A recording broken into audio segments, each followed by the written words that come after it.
Daily news के संपादक महोदय संदीप गोयल जी, श्री सत्यनारायण सिंह जी, श्री सुनैन शर्मा जी, श्री यश गोयल जी, श्री माधव राठौर जी, श्री प्रदीप जी कोठारी साहब।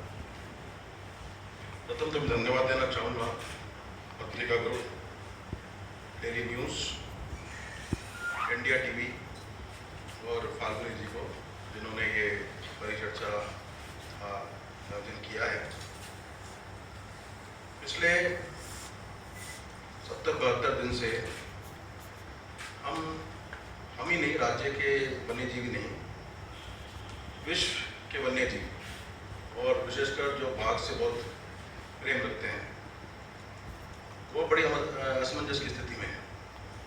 क्योंकि रणथंभौर अभयारण्य, जो कि विश्व पटल पर एक पहचान बना चुका है, उसके सबसे लोकप्रिय बाघ, और लोकप्रिय इसलिए भी कह सकते हैं क्योंकि पिछले 9 साल से जोन नंबर 1, जिसमें सबसे ज़्यादा वीआईपी मूवमेंट रहता है, उसमें उसका कब्जा रहा और उसने हमारे को अपना भरपूर समय दिया, हमारा मनोरंजन किया। बदले में हमने उसे क्या दिया, ये आप सबके सामने है। आज विश्व अंतर्राष्ट्रीय बाघ दिवस की पूर्व संध्या पर प्रथम तो मैं निवेदन करना चाहूँगा केंद्र सरकार से, राज्य सरकार से और विशेषकर एनटीसीए से, जो वाव के नाम पर ही बनी है, वाव के नाम पर चलती है, वाव के नाम पे खाती है, कि पिछले 72 दिन से जो निर्दोष बाघ है हमारा T24, वो वहाँ बिना कारण बंद है। उसके मेडिकल रिपोर्ट का तो उन्होंने बहाना बनाया कि भाई आदमियों के लिए सही नहीं है, मानव के लिए सही नहीं है, तो उसकी मेडिकल रिपोर्ट ने वो सब इनके जो दावे थे बाघ अधिकारियों के उनके सामने आए।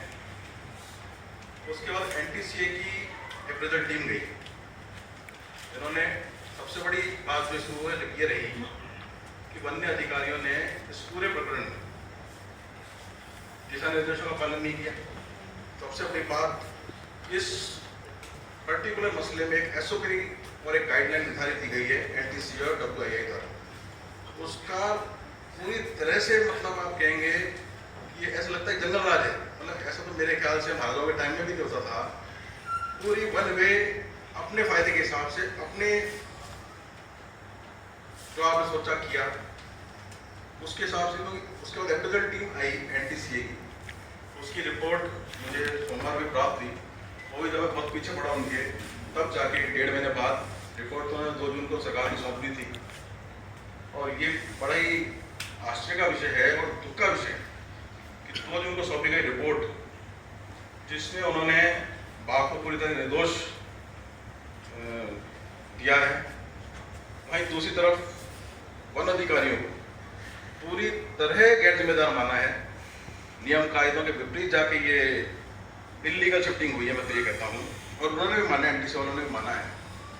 उसके बावजूद 1.5 महीना गुजर गया, राज्य सरकार की तरफ से एक शब्द नहीं आया। एनटीसी वाले हाथ पे हाथ धरे बैठे हैं। वो निवेदन कर रहे हैं उन्हीं वन अधिकारियों से जिन्होंने उनको भेजा है बाघ T24 को, कि अब आप उसको वापस रिवाइव करने की कोशिश करो। तो ये तो बात वही हो गई कि आपने जज साहब ने अपराधी को कह दिया भैया तुम ही तुम्हारा बाकी का फैसला कर लो, जो न्याय करना है तुम आपस में तय कर लो। इसमें हमें देखना पड़ेगा कि जब एनटीसीए बनाया था, किस उद्देश्य से बनाया था। इंदिरा जी ने जब 73 में टाइगर प्रोजेक्ट बनाया था, उसके बाद फिर एनटीसीए का गठन हुआ। तो जब ये प्राधिकरण बनाया तो उसको अधिकार भी सौंपे, लेकिन क्या वे प्राधिकरण उस पर फिट बैठ रहा है, क्या वो अपने अधिकारों का प्रयोग कर रहा है। और इतनी बड़ी घटना होने के बाद, जिसमें हम ये कहते हैं कि हाँ भाई बाघों का संरक्षण एक एक बाघ का जरूरी है, और यहाँ T24 के पीछे तो एक T24 अकेला उसमें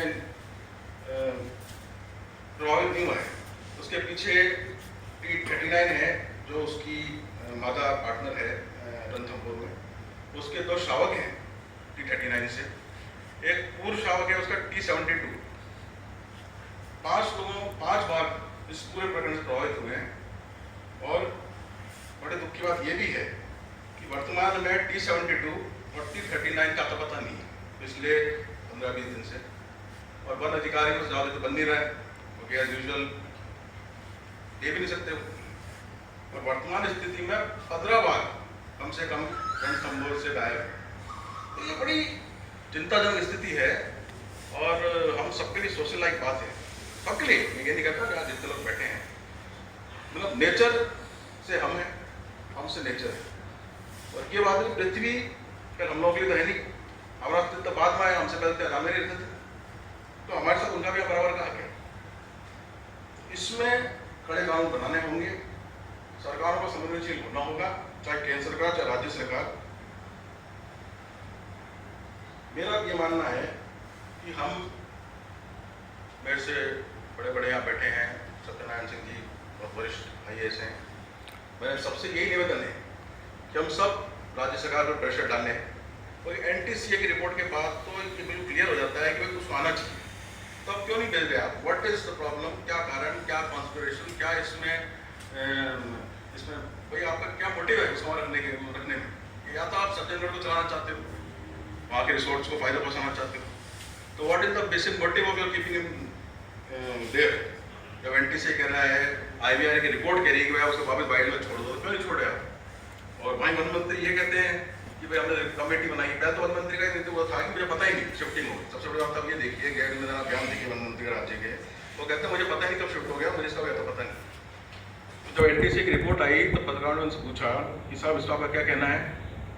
तो कहते हैं भाई इस पर तो कमेटी बनाई थी VP सिंह जी के उसमें नेतृत्व में, अपनी रिपोर्ट देगी और ये तो सब नियम कायदों के हिसाब से हुआ है।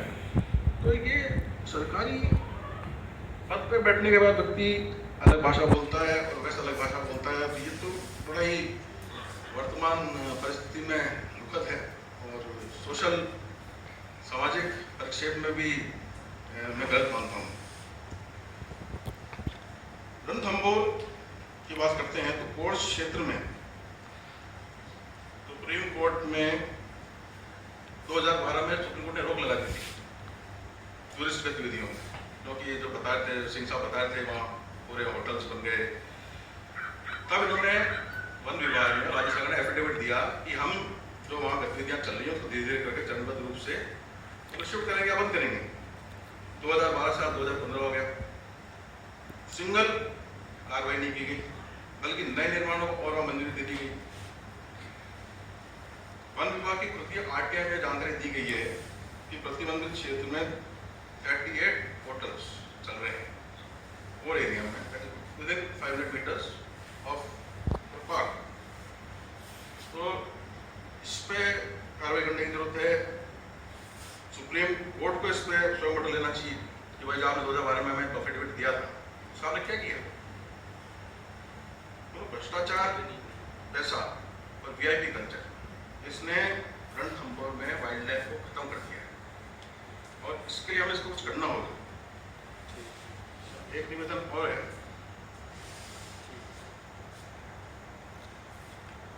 कि विभिन्न अभयारण्यों से राजमार्ग निकल रहे हैं, जिसमें हमारे सर्च का भी है। तो मेरे सुनने में ये भी आया कि रणथंभौर में भी प्रस्ताव है एक नया राजमार्ग निकलना। इस पे सरकार को सोचना चाहिए।